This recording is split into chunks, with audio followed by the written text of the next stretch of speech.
ჩემმა ორივე შვილმა დაამთავრა ეს სკოლა. ერთი არის მოქმედი ფეხბურთელი, მეორე არის მოქმედი რაგბისტი დღესდღეობით. და ძალიან გული მტკივა, რომ ვისმენ ამ ყველაფერს ამ პრობლემებს, რა ეშოლება ამდენ ბავშვს. ან რატო ვაკეთებთ ამ ყველაფერს, რატო ვაგრებთ? რა გვინდა ეს ამდენი კორპუსები? წაიკითხეთ, აღარ იყიდება ეს ახალი კორპუსები, ხო გყურებთ? არავის აღარ უნდა ეს ამდენი კორპუსები, ხალხო.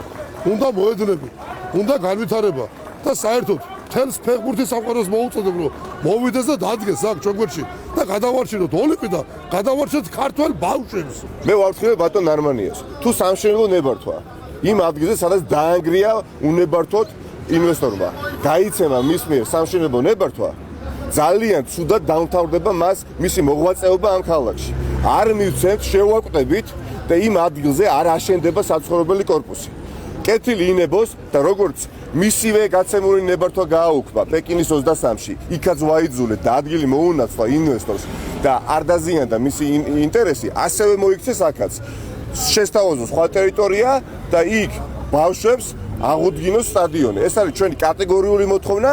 ჩვენ იმედი გვაქვს, რომ 1 თებერვალს არ ჩაიდეს ნარმანიას საშინელებას და არ გასცემს სამშენებლო ნებართვას. 4 იანვარში იყო ბოლო ვადა, როდესაც ინვესტორისთვის უნდა გაცემული იყო სამშენებლო ნებართვა.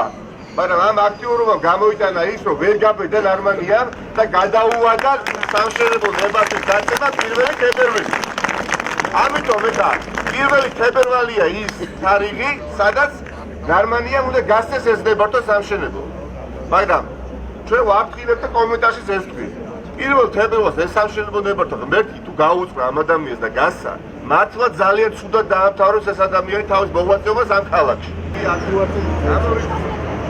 ძალიან ცუდია.